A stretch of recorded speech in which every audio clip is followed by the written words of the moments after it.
July 25 తొలి Ekadashi, July 29 గురు పౌర్ణమి. ముందుగానే ఇవి తెలుసుకోండి. అత్యంత పవిత్రమైన మాసం ఆషాఢ మాసం. ఈ ఆషాఢ మాసంలో తొలి ఏకాదశి మరి గురు పౌర్ణమి ఏర్పడ్డాయి. కోరిన కోరికలు తీర్చే తొలి ఏకాదశి ఈ నెల జూలై 25వ తేదీన రాబోతోంది. అలాగే మన జీవితాల్లో అజ్ఞానాన్ని పోగొట్టి అదృష్టాన్ని ఇచ్చే గురు పౌర్ణమి ఈ నెల జూలై 29వ తేదీన రాబోతోంది. అలాగే జూలై 15 నుండి 23 వరకు వారాహినవరాత్రులు జరగబోతున్నాయి. మీ జీవితాల్లో ఉన్న ఆర్థిక కష్టాలు, జాతక దోషాలు తొలగిపోవాలన్నా, లక్ష్మీదేవి అనుగ్రహం లభించాలన్నా ఈ పర్వదినాల్లో మనం పాటించాల్సిన నియమాలు, పూజ పద్ధతుల గురించి ముందుగానే ప్రతి ఒక్కరూ తెలుసుకోండి. ముందుగా ఈ వీడియోకి ఒక లైక్ కొట్టి జై శ్రీరామ్ అని కామెంట్ చేయండి. జూలై 25వ తేదీన శనివారం నాడు తొలి ఏకాదశి పండుగ వచ్చింది. శనివారం నాడు తొలి ఏకాదశి రావడం చాలా విశేషం కాబట్టి ఈ తొలి ఏకాదశికి ఎంతో శక్తి ఉంటుంది. ఈ తొలి ఏకాదశి రోజున ముక్కోటి దేవతలందరూ భూమిపైకి వచ్చి విష్ణుమూర్తిని పూజిస్తారట. ఈ తొలి ఏకాదశి నుండి విష్ణుమూర్తి శేషపాన్పు పైన 4 నెలల పాటు యోగ నిద్రలోకి వెళ్లి మళ్లీ 4 నెలలు తరువాత కార్తీక శుద్ధ ఏకాదశి రోజున విష్ణుమూర్తి నిద్ర లెగుస్తాడు. ఈ తొలి ఏకాదశి పండుగ రోజున, అందులోనూ శనివారం నాడు వెంకటేశ్వర స్వామిని పూజిస్తే మీ కుటుంబ కష్టాలన్నీ తొలగిపోయి మీ కోర్కెలన్నీ వెంటనే నెరవేరుతాయి. తొలి ఏకాదశి పండుగను పేలాల పండుగ అని కూడా అంటారు.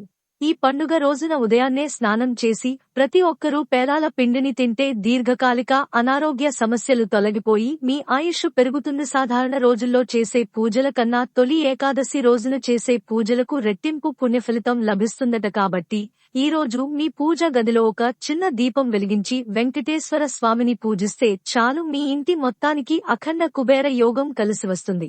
తొలి ఏకాదశి రోజున ఖచ్చితంగా పిండి దీపాలు మాత్రమే వెలిగించాలి. ఈ రోజు వెంకటేశ్వర స్వామి ముందు పిండి దీపాలు వెలిగించి దీపారాధన చేస్తే ఎంతటి కష్టమైనా వెంటనే గట్టెక్కి ధనయోగం కలిసొస్తుంది.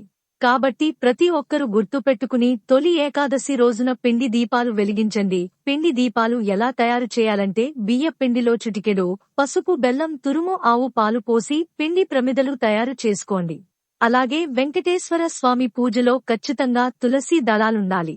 స్వామివారి పూజలో తులసి దళాలు లేకపోతే మీ పూజకు ఎలాంటి పుణ్యఫలితం లభించదు. కాబట్టి ప్రతి ఒక్కరు గుర్తుపెట్టుకుని ఈ తొలి ఏకాదశి పండుగ రోజున వెంకటేశ్వర స్వామి పటానికి తులసి మాల వేసి దీపారాధన చేయండి. అయితే ప్రతి ఒక్కరు తెలుసుకోవాల్సిన విషయం ఏమిటంటే, ఏకాదశి రోజున తులసి ఆకులు అస్సలు కోయకూడదు. అంటే తులసి చెట్టు నుండి తులసి ఆకులు కోయకూడదు. కాబట్టి ఒక రోజు ముందుగానే పూజ కోసం తులసి ఆకులు సిద్ధం చేసుకుని పెట్టుకోండి. అలాగే ఈ తొలి ఏకాదశి రోజున ప్రతి ఒక్కరూ పసుపు రంగు వస్త్రాలు ధరించండి. మీ జాతకంలో అదృష్టం పెరుగుతుంది. అదేవిధంగా వెంకటేశ్వర స్వామిని పసుపు రంగు చామంతి పూలతో పూజిస్తే సకల ఐశ్వర్యాలు సిద్ధిస్తాయి. అలాగే ఈ తొలి ఏకాదశి రోజున స్వామివారి పూజలు నైవేద్యంగా అరటి పండ్లు, వడపప్పు పానకం నివేదించాలి. అయితే ఈ ఆషాఢ మాసంలో ఆడపిల్లలు అందరూ గోరింటాకు పెట్టుకోవాలి. కానీ ఈ తొలి ఏకాదశి రోజున గోరింటాకు పెట్టుకుంటే ఇంకా మంచిది. అలాగే ఈ రోజున ప్రతి ఒక్కరూ రావి చెట్టును పూజించాలి. ఎందుకంటే రావి చెట్టులో విష్ణుమూర్తి నివసిస్తాడు. కాబట్టి ఈ తొలి ఏకాదశి రోజున గుర్తుపెట్టుకుని ప్రతి ఒక్కరూ రావి చెట్టు కింద దీపం వెలిగించి ప్రదక్షిణాలు చేయండి. మీ కుటుంబానికి అష్టైశ్వర్యాలు కలుగుతాయి. అయితే ప్రతి ఒక్కరూ గుర్తుపెట్టుకోవాల్సిన విషయం ఏమిటంటే, ఈ తొలి ఏకాదశి రోజున పొరపాటున కూడా అన్నం తినకూడదు. ఈ రోజు ప్రతి ఒక్కరూ అన్నం తినకుండా ఉపవాసం ఉండాలి. ఎందుకంటే ఈ తొలి ఏకాదశి రోజున వడ్ల ధాన్యాలలో సకల పాపాలు నివాసం ఉంటాయి. కాబట్టి ఏకాదశి రోజున అన్నం తింటే మన పాపాలు పెరిగిపోతాయట. కాబట్టి ఈ రోజు అన్నం తినకుండా పాలు, పండ్లు స్వీకరిస్తూ ఉపవాసం ఉండాలని వేద పండితులు సూచిస్తున్నారు. ఈ ఒక్క తొలి ఏకాదశి రోజున భక్తితో ఉపవాసం ఉంటే మిగిలిన 23 ఏకాదశుల పూజ ఫలం ఒక్క రోజులోనే లభిస్తుందని శాస్త్రాలు చెబుతున్నాయి. ఈ తొలి ఏకాదశి నుండి సూర్యుడు దక్షిణాయనంలోకి ప్రవేశిస్తాడు. అంటే దేవతలకు అది రాత్రి కాలమన్నమాట. విష్ణుమూర్తి యోగనిద్రలోకి వెళ్లే ఈ 4 నెలలు భూమిపై నెగటివ్ ఎనర్జీ ఎక్కువగా ఉంటుంది. కాబట్టి ఈ 4 నెలల్లో పెళ్లిళ్లు, గృహప్రవేశాలు లాంటి శుభకార్యాలు చేయరు. ఈ తొలి ఏకాదశి రోజున ప్రతి ఒక్కరూ తలస్నానం చేయాలి. కానీ తలకు షాంపూ పెట్టకూడదు. చన్నీటితో మాత్రమే తలపైన నీళ్లు పోసుకోవాలి. ఈ ఏకాదశి రోజున జుట్టు కత్తిరించడం, గోళ్లు కత్తిరించడం అస్సలు చేయకూడదు. అలాగే జూలై 29వ తేదీన గురు పౌర్ణమి వచ్చింది. ఈ రోజున ప్రతి ఒక్కరూ గురు స్వరూపమైన సాయిబాబాని పూజించాలి. కాబట్టి ఈ గురు పౌర్ణమి రోజున ఇంట్లో సాయిబాబాను పూజించాలి. సాయిబాబాకు నైవేద్యంగా పాలతో తయారు చేసిన స్వీట్లను నివేదించండి.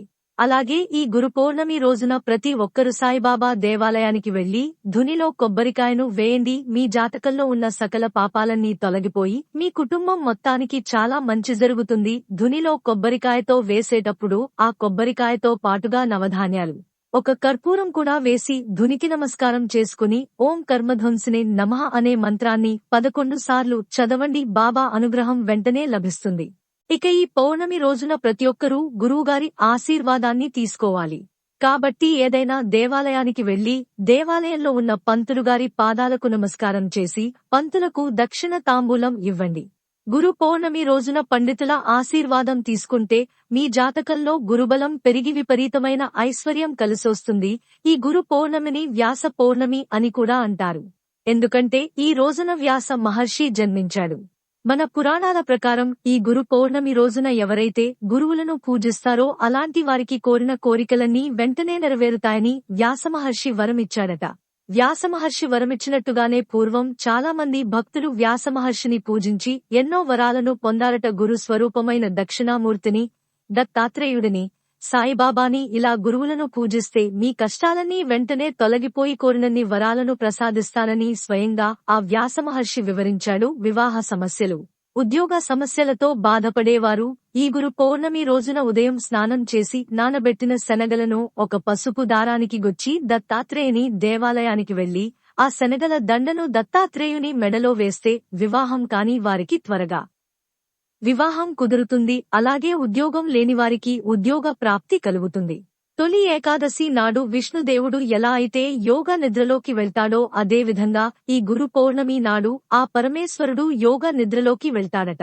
అలాగే జూలై 15 నుండి 23 వరకు మొత్తం 9 రోజులు గుప్త నవరాత్రులు జరగబోతున్నాయి. దసరా నవరాత్రుల దుర్గాదేవిని ఎలా అయితే పూజిస్తారో అలాగే ఈ గుప్త నవరాత్రుల్లో వారాహి దేవిని పూజించాలి. వారాహి దేవుని భక్తితో పూజించి ఏది కోరుకున్నా సరే మీ కోరిక వెంటనే నెరవేరుతుంది. కాబట్టి ఈ నవరాత్రులను అస్సలు వదులుకోకండి. అయితే ఈ నవరాత్రుల్లో అమ్మవారిని పూజించాలంటే చాలా రహస్యంగా గుప్తంగా పూజించాలి. అంటే మీరింట్లో పూజ చేసుకుంటున్న సంగతి కనీసం మీ పక్కింటి వారికి కూడా తెలియకుండా అంత రహస్యంగా అమ్మవారిని పూజించాలి.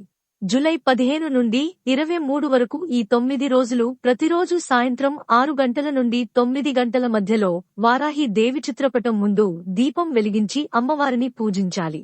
కాబట్టి ఈ నవరాత్రులు వచ్చేలోపు వారాహి దేవి చిత్రపటాన్ని తెచ్చుకుని మీ పూజ గదిలో పెట్టుకోండి.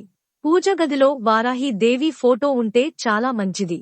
అయితే ఈ నవరాత్రుల్లో ప్రతిరోజు అమ్మవారిని పూజించలేని వారు కనీసం 3 రోజులైనా సరే అమ్మవారిని పూజించండి. వారాహి దేవికి ఎరుపు రంగు అంటే చాలా ఇష్టం కాబట్టి పూజ చేసే ఆడవారు ఎరుపు రంగు వస్త్రాలు ధరించాలి. అలాగే వారాహి అమ్మవారిని ఎరుపు రంగు పుష్పాలతో పూజించాలి. అలాగే అమ్మవారికి దుంపలు అంటే చాలా ఇష్టమట కాబట్టి ఉడికించిన చిలకడ దుంప ఇలాంటివి నైవేద్యంగా పెట్టి పూజిస్తే మంచిది. ఈ అద్భుతమైన మరియు విలువైన పంచాంగ సమాచారం మీకు నచ్చినట్లయితే తప్పకుండా వీడియోని లైక్ చేసి మీ బంధుమిత్రులందరికీ షేర్ చేయండి. ఇలాంటి మరెన్నో విశేషమైన ధార్మిక మరియు ఆధ్యాత్మిక విషయాల కోసం వెంటనే మనది ఉల్సి రాజీ ఛానల్ ని సబ్స్క్రైబ్ చేసుకోండి. ధన్యవాదాలు.